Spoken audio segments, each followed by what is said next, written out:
అందరికీ నమస్కారం. చంద్రబాబు నాయుడు గారి కూటమి ప్రభుత్వం అధికారంలోకి రావంగానే సామాజిక న్యాయం ఎక్కడా అని నేను సూటిగా ప్రశ్నిస్తా ఉన్నా. మీ మొదటి సంతకమే సామాజిక మోసంపై చేశారు. సామాజిక మోసంపై చేశారు. బీసీ, ఎస్సీ, ఎస్టీ, ముస్లింలని అగౌరవపరిచారు. మీరు 2019లో ఉప ముఖ్యమంత్రి పదవుల్ని మీరిద్దరికి కేటాయించారు. ఒకటి నిమ్మకాయల చినరాజప్ప గారు కాపు సామాజిక వర్గం, కె కృష్ణమూర్తి గారు బీసీ గౌడ సామాజిక వర్గానికి ఇచ్చారు. మీ తర్వాత జగన్మోహన్ రెడ్డి గారు సామాజిక న్యాయం పాటిస్తూ మీకన్నా మిన్నగా మీరిద్దరికిస్తే జగన్మోహన్ రెడ్డి గారు 10 మందికి ఉప ముఖ్యమంత్రి పదవులు ఇచ్చారు.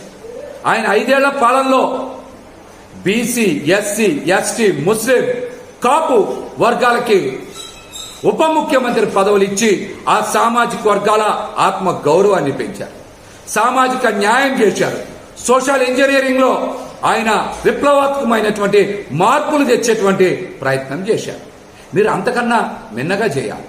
కానీ బీసీ, ఎస్సీ, ఎస్టీ, ముస్లిం వర్గాలకి ఉప ముఖ్యమంత్రి పదవులు ఇవ్వకుండా కేవలం పవన్ కళ్యాణ్ గారికి మాత్రమే ఉప ముఖ్యమంత్రి పదవి ఇచ్చి బీసీలని, ఎస్సీలని, ఎస్టీలని, ముస్లింలని మీరు అవమానించిన మాట వాస్తవం.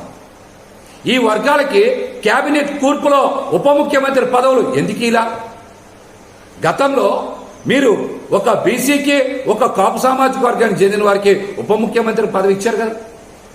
మీకన్నా మిన్నగా జగన్మోహన్ రెడ్డి గారు మరి 10 మందికి ఉప ముఖ్యమంత్రి పదవులు ఇచ్చారు.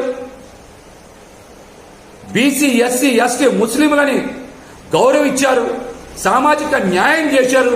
కానీ మీరు మాత్రం అధికారం చేపట్టినటువంటి మొదటి రోజే సామాజిక మోసం చేశారు. బీసీ, ఎస్సీ, ఎస్టీ, ముస్లింలకి ఎందుకు ఉప ముఖ్యమంత్రి పదవులు ఇవ్వలేదో మీరు ఈ రోజున రాష్ట్రంలో ఉండేటువంటి ఈ వర్గాలందరికీ కూడా సమాధానం చెప్పాలి. మీరు కష్టకాలంలో ఉన్నప్పుడు, మీ పార్టీల్ని మొయ్యాల్సి వచ్చినప్పుడు, మీరు ఇబ్బందుల్లో ఉన్నప్పుడు,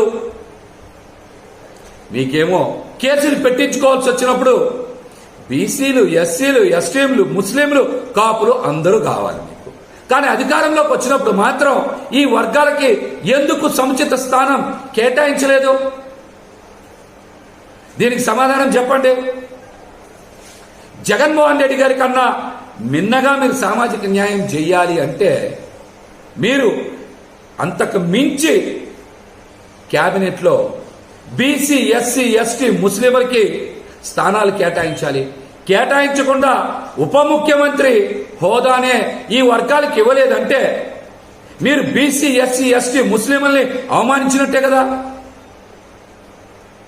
ఈ విషయం మీద మీరు రాష్ట్ర ప్రజలతో పాటు ఈ వర్గాలకు కూడా సమాధానం ఇవ్వాలని మేమైతే డిమాండ్ చేస్తాను.